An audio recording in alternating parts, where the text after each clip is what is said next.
بسم اللہ الرحمن الرحیم۔ علامہ غلام احمد پرویز کی تصنیف شاہکار رسالت صلی اللہ علیہ وسلم۔ 8واں باب حوادث آفاقی، طاعون اور قحط، 1718 ہجری۔ جامع جہاں نما موجود، دست جہاں کشا طلب۔ جیوش اسلامیہ کو فتوحات پر فتوحات حاصل ہو رہی تھیں۔ علاقوں پر علاقے مملکت خداوندی کے جزو بنتے چلے جا رہے تھے۔ سلطنتوں کی سلطنتیں بارگاہ خلافت میں باجگزاری کے لیے حاضر ہو رہی تھیں۔ دولت و ثروت ابر نیسان کی طرح برس رہی تھی۔ فراست و تدبر فاروقی رضی اللہ تعالی عنہ نے ساری مملکت کو شادابیوں اور کامرانیوں کی جنت بنا دیا تھا کہ اتنے میں مملکت کو دو ایسے ہولناک حوادث سماوی نے گھیر لیا جن کا سدباب کسی کے بس میں نہیں تھا۔ یہ تھا شام کے علاقہ کا طاعون اور عرب کا قحط، حوادث آفاقی اور انسان۔ ہم نے کہا ہے کہ یہ وہ حوادث سماوی تھے جن کا انسداد کسی کے بس میں نہیں تھا۔ یہ نکتہ وضاحت طلب ہے۔ قرآن کریم میں قصہ آدم کے تمثیلی بیان میں کہا گیا ہے کہ وَعَلَّمَ آدَمَ الْأَسْمَاءَ كُلَّهَا 2/31۔ خدا نے انسان میں تمام اشیاء فطرت کے متعلق علم حاصل کرنے کی صلاحیت رکھ دی۔ نیز کئی ایک مقامات میں کہا کہ وَسَخَّرَ لَكُم مَّا فِي السَّمَاوَاتِ وَمَا فِي الْأَرْضِ جَمِيعًا مِّنْهُ 45/13۔ کائنات کی پستیوں اور بلندیوں میں جو کچھ ہے ہم نے اسے قوانین کی زنجیروں میں جکڑ دیا ہے کہ انسان انہیں اپنے کام میں لائے۔ ان ارشادات خداوندی سے واضح ہے کہ حوادث ارضی و سماوی طبعی کائنات میں سے کوئی حادثہ بھی ایسا نہیں ہو سکتا جس کا سدباب انسان کے بس کی بات نہ ہو۔ یہ ٹھیک ہے، لیکن ان حوادث کا سدباب تو قوانین فطرت کے علم کی روح سے ہو سکے گا۔ اس کے معنی یہ ہیں کہ قوانین فطرت کے متعلق جس قدر انسان کا علم ہوگا اسی قدر وہ ان حوادث پر قابو پا لینے کے قابل ہو سکے گا۔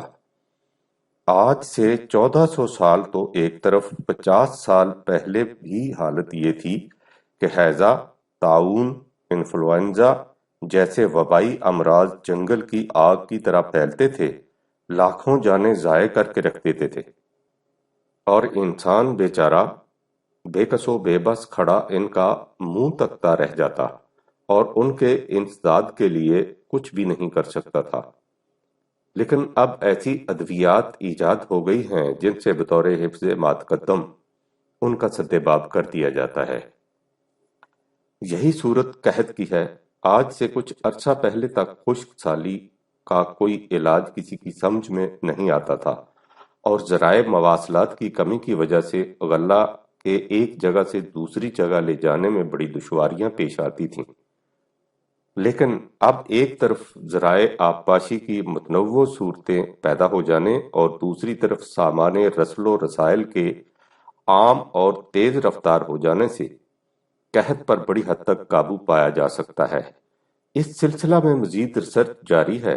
سنا ہے کہ امریکہ اور کینیڈا میں مصنوعی بارشیں بھی برسانے لگ گئے ہیں۔ جب انسان نے قوانین فطرت کا پورا علم حاصل کر لیا اور اس طرح فطرت کی قوتوں کو مسخر کر لیا تو حوادث ارضی و سماوی پر قابو پا لینا کچھ بھی مشکل نہیں رہے گا۔ مشکل تو اپنے آپ پر قابو پانا ہے، خارجی حوادث پر نہیں۔ ملائکہ، فطرت کی قوتیں تو سب کی سب آدم کے سامنے سجدہ ریز ہو گئی تھیں۔ بغاوت اس کے اپنے سرکش جذبات نے کی تھی، جسے قرآنی اصطلاح میں شیطان یا ابلیس کہا جاتا ہے۔ آج سے 1400 سال پہلے ان خارجی حوادث پر کما حق قابو پانا تو مشکل تھا، لیکن جو سعادت مند انسان اقدار خداوندی کی اطاعت سے اپنے آپ پر قابو پانے کے اہل ہو گئے تھے، ان کی دلگدازیاں اور حسن تدبر کی کرشمہ سازیاں ان حوادث کی تباہ کاریوں کی کافی حد تک تلافی کر دیتی تھیں۔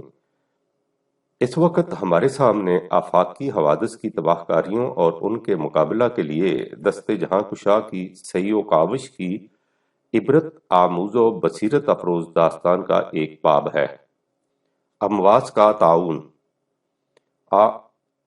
17 ہجری کے اواخر کی بات ہے کہ فلسطین کے شہر امواس میں تعاون پھوٹا اور دیکھتے ہی دیکھتے شام سے عراق تک سارے علاقہ میں سیلاب کی طرح پھیل گیا۔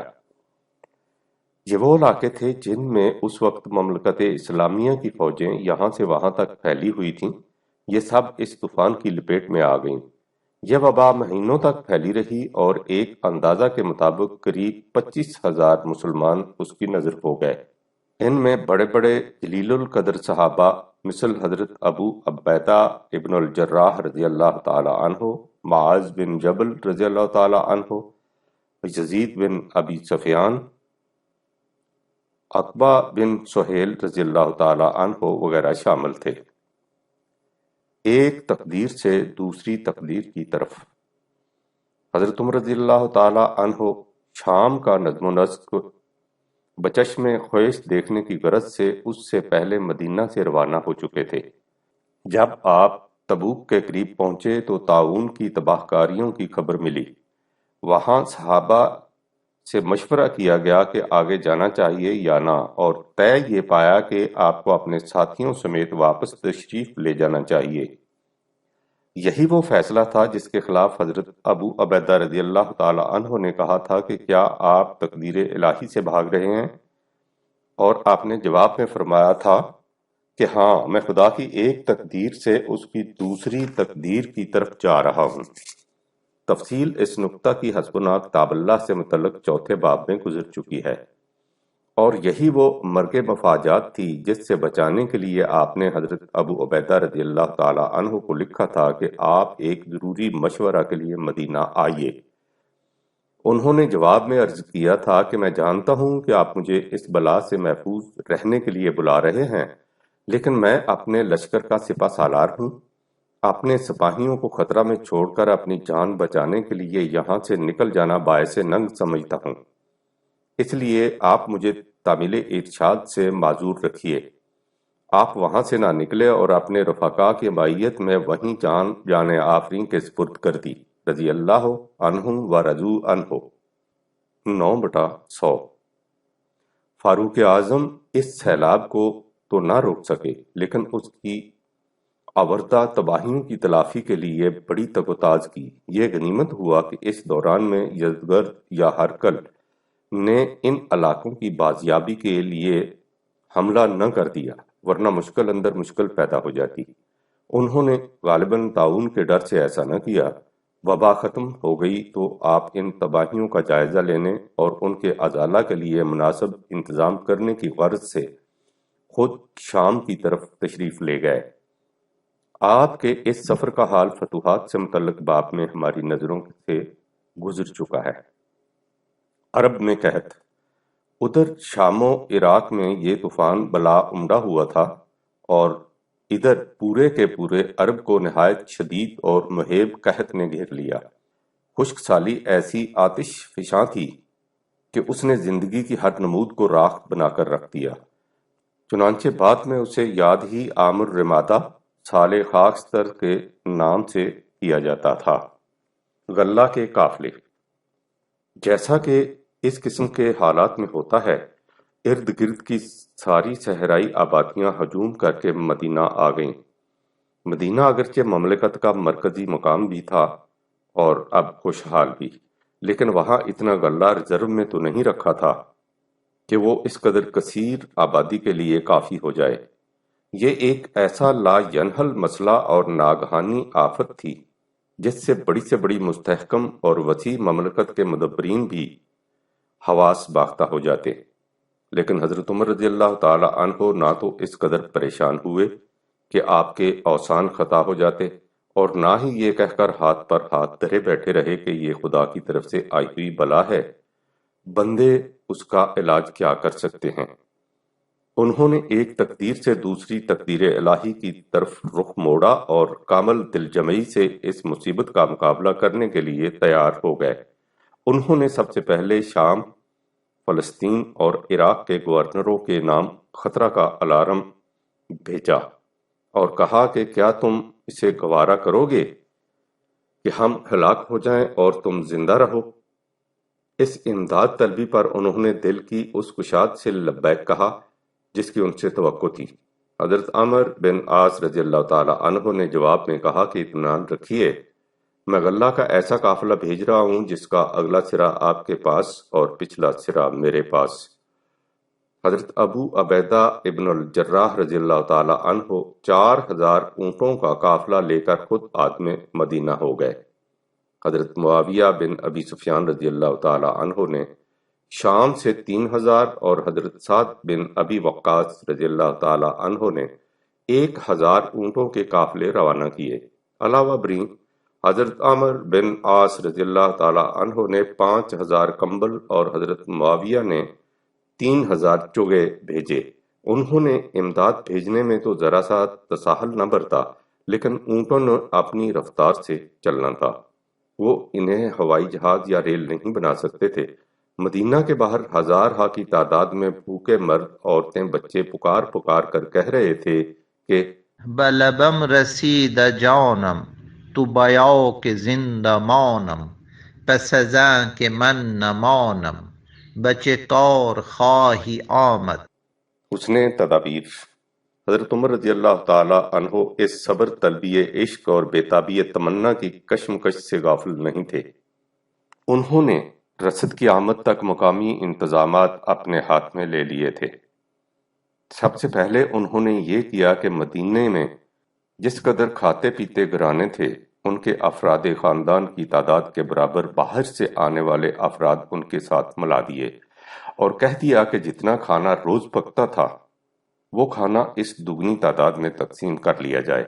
ان کا ارشاد تھا کہ نصف خوراک سے انسان مرتا نہیں۔ مشترکہ دسترخوان۔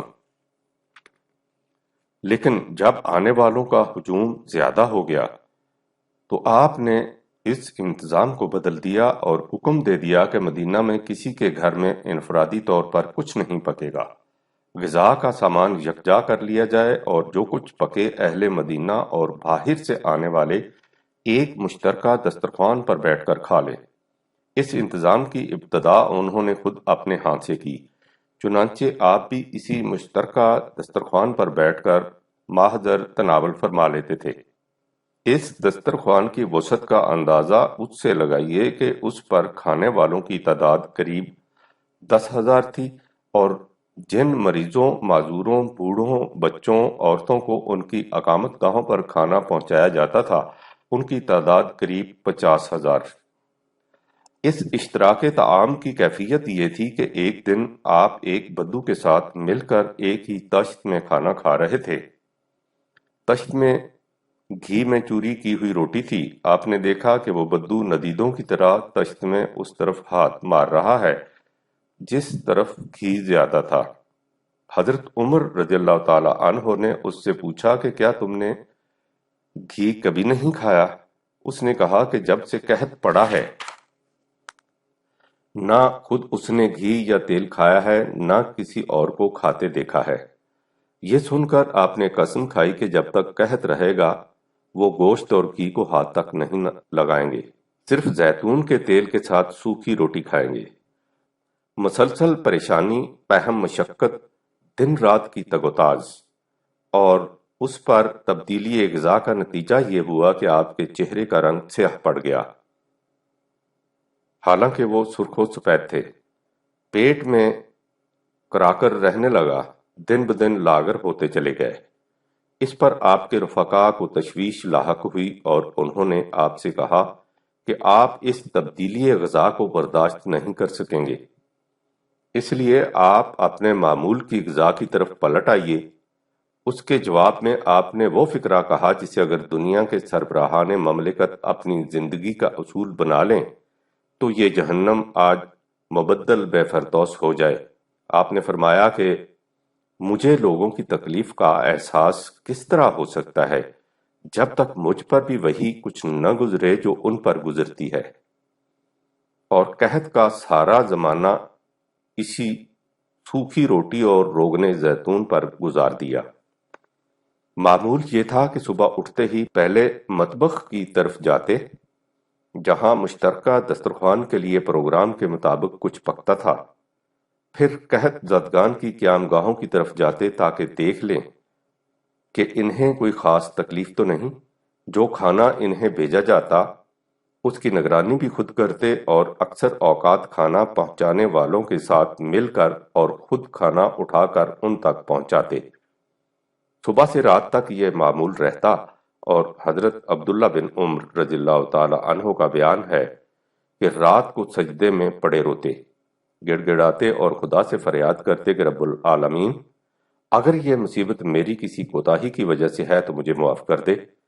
جن لوگوں نے آپ کی یہ حالت دیکھی تھی وہ کہتے تھے کہ اگر کچھ وقت اور قحط دور نہ ہوتا تو ہمیں خدشہ تھا کہ عمر رضی اللہ تعالی عنہ مسلمانوں کے غم میں اپنی جان گھلا دیتے۔ غم تمام مسلمانوں کا تھا، ساری امت کا تھا، اس میں اپنے اور بیگانے کی کوئی تمیز نہیں تھی۔ ایک دن آپ نے دیکھا کہ آپ کا پوتا ککڑی یا تربوز کھا رہا ہے۔ حضرت عبداللہ بن عمر رضی اللہ تعالی عنہ کو بلایا اور ڈانٹ کر کہا کہ محمد کی امت بھوکی مر رہی ہے اور عمر کا پوتا پھل کھا رہا ہے۔ بیٹے نے کہا کہ ابا جان خفا نہ ہو جئے، عمر کے پوتے کو پھل کسی خصوصی امتیاز کی بنا پر نہیں ملا۔ صبح کے ناشتے میں بچوں کو جو کھجوریں ملی تھیں، اس نے ایک بدو لڑکے سے ان کے عوض یہ ککڑی یا تربوز خرید لیا تھا۔ یہ عمر کی پوتی تھی۔ ایک دن گلی میں دیکھا کہ ایک بچی جا رہی ہے، زرد رو، نحیف و نزار۔ اسے دیکھ کر آپ کو بڑا صدمہ ہوا۔ پوچھا یہ کس کی بچی ہے؟ بیٹا ساتھ تھا۔ کہا کہ یہ امیر المومنین کی پوتی ہے۔ فرمایا کہ اس کی ایسی حالت کیوں ہے؟ کہا کہ اس قحط میں جو کچھ ملتا ہے بدوؤں کے بچے تو اس کے عادی ہیں، لیکن ہمارے بچے اس کے عادی نہیں، اس لیے ان کی یہ حالت ہو رہی ہے۔ فرمایا کہ یہ حالت کچھ بھی ہو، اس عالمگیر مصیبت میں کسی کے ساتھ ترجیحی سلوک نہیں کیا جا سکتا۔ بعض فاقہ زدہ لوگ اس حالت میں مدینہ پہنچتے کہ ان میں خود کچھ پکا کر کھانے کی سکت بھی نہ ہوتی۔ ایسی حالت میں آپ ان کے لیے خود کھانا تیار کر دیتے۔ حضرت ابو ہریرہ رضی اللہ تعالی عنہ کا بیان ہے کہ انہوں نے دیکھا کہ آپ چمڑے کے 2 تھیلے اور روغن زیتون کا کنستر اٹھائے چلے جا رہے ہیں۔ انہیں لے کر چند قحط زدہ لوگوں کے پاس پہنچے اور خود کھانا تیار کر کے انہیں کھلایا۔ انہی کیمپوں میں ایک دفعہ دیکھا کہ ایک عورت اسید ایک قسم کا کھانا پکا رہی ہے، لیکن اسے پکانا نہیں آتا۔ آپ اس کے پاس بیٹھ گئے اور خود کفگیر چلا کر بتایا کہ اسید ایسے پکایا کرتے ہیں۔ بالآخر بارش ہو گئی۔ خشک سالی کئی مہینوں تک رہی۔ اس کے بعد رحمت ایزدی کے صحابہ کرم نے گوہر باری کی۔ بارش ہوئی اور ایسی کہ اس نے جل تھل ایک کر دیا۔ لوگ شاداں و فرحاں اپنے اپنے گھروں کو لوٹ گئے۔ یہ آفت اس قدر عالمگیر، محیب اور تباہ کن تھی، لیکن حضرت عمر رضی اللہ تعالی عنہ کی دلگدازی، جگر سوزی اور حسن تدبر نے اس کا اس طرح مقابلہ کیا کہ اس سے کم از کم نقصان ہوا اور لوگوں کی مصیبتوں کی تلخیاں ہمدردی کی شیرینیوں میں تبدیل ہو گئیں۔ دنیا میں حوادث تو رونما ہوتے ہی رہتے ہیں، لیکن خوش بخت ہیں وہ آفت رسیدگان جنہیں اس قسم کا سربراہ میسر آ جائے جو ان تیرے حوادث کو اپنے سینے پر لے اور اس کی پناہ میں سر چھپانے والوں کے کانوں تک ان کی سنسناہٹ بھی نہ پہنچنے دے۔ خوشا وہ قافلہ جس کے امیر کی ہے متاع، تخیل ملکوتی و جذبہ ہائے بلند۔ حضرت عباس رضی اللہ تعالی عنہ کا وسیلہ۔ وبا اور قحط کی خاردار وادیوں سے نکل کر اب ہمیں اپنا سفر پھر اسی نہج و انداز سے شروع کر دینا چاہیے، لیکن اس پرخار راستے کا ایک کانٹا ایسا ہے جس کا اسی مقام پر نکال دینا ضروری ہے۔ تاریخ میں ہے کہ جب قحط کی شدت اور طوالت بڑھ گئی تو حضرت عمر رضی اللہ تعالی عنہ نے نماز استسقاء ادا کرنے کا فیصلہ کیا اور والیان ریاست کو لکھا کہ وہ بھی فلاں دن اور فلاں وقت اپنے اپنے ہاں یہ نماز ادا کریں اور خدا سے دعا مانگیں کہ وہ بارش برسائے۔ آپ خود مع صحابہ کبار نماز کے لیے میدان میں جمع ہوئے۔ نماز کے بعد اس خشوع و خضوع سے بارگاہ ایزدی میں گڑ گڑائے کہ آپ کی داڑھی آنسوؤں سے تر ہو گئی، لیکن اس پر بھی بارش کا ایک قطرہ نہ برسا۔ اس پر آپ نے حضرت عباس بن عبد المطلب کا ہاتھ پکڑا اور آسمان کی طرف سر اٹھا کر کہا کہ یا اللہ، ہم تیرے رسول کے چچا کو تیرے حضور وسیلہ بنا کر دعا کرتے ہیں کہ تو ہماری حالت پر رحم فرما۔ یہ کہنا تھا کہ بارش برسنے لگ گئی اور خوب زور سے برسی، اس سے قحط رفع ہو گیا۔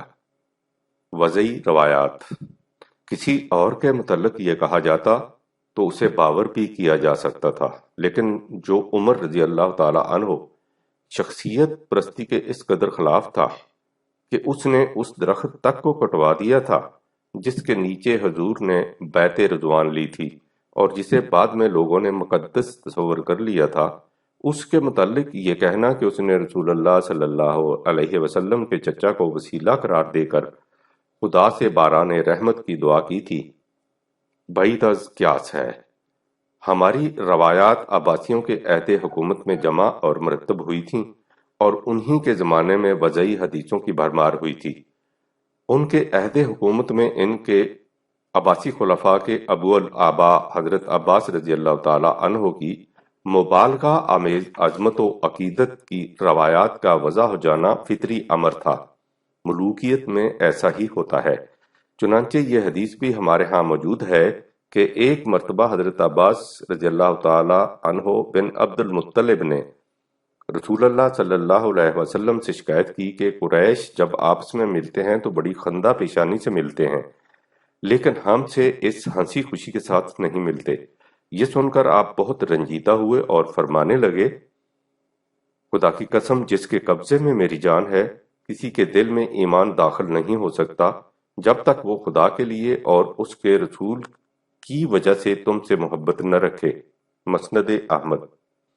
سو جب اس قسم کی حدیثیں وضع ہو گئیں جن کی روح سے ایمان کو حضرت عباس رضی اللہ تعالی عنہ کے ساتھ محبت سے مشروط کر دیا گیا، تو ایسی روایات کے وضع کرنے میں کون سا تعامل ہو سکتا تھا جس میں اجابت دعا کے لیے حضرت عباس رضی اللہ تعالی عنہ کو وسیلہ بنانے کا ذکر ہو۔ دعاؤں کے متعلق حضرت عمر رضی اللہ تعالی عنہ کا موقف کیا تھا، اس کے متعلق 12واں باب دیکھیے۔ یہاں تک لکھا جا چکا تھا کہ طبقات ابن سعد کی ایک روایت سامنے آئی جس سے اس واقعہ پر ایک نئے زاویہ سے روشنی پڑتی ہے۔ عرب ستاروں سے راستوں کا تعین بھی کیا کرتے تھے اور موسموں کے تغیرات کا اندازہ بھی۔ روایت میں ہے کہ حضرت عمر رضی اللہ تعالی عنہ نے ممبر پر کھڑے ہو کر بارش کے لیے دعا مانگی اور پھر نیچے اتر آئے۔ لوگوں نے پوچھا کہ آپ نے نماز استسقاء کیوں نہیں ادا کی؟ فرمایا کہ میں نے آسمان کے ان ستاروں سے جو بارش کی نوید دیتے ہیں بارش کی بابت پوچھا ہے۔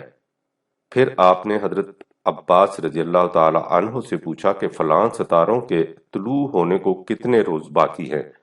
انہوں نے کہا کہ قریب 8 دن۔ آپ نے کہا امید ہے اللہ جلد خیر کر دے گا۔ معلوم ہوتا ہے کہ بات اتنی تھی اور حضرت عمر رضی اللہ تعالی عنہ کے مزاج اور قرآنی رہنمائی کے مطابق ہے۔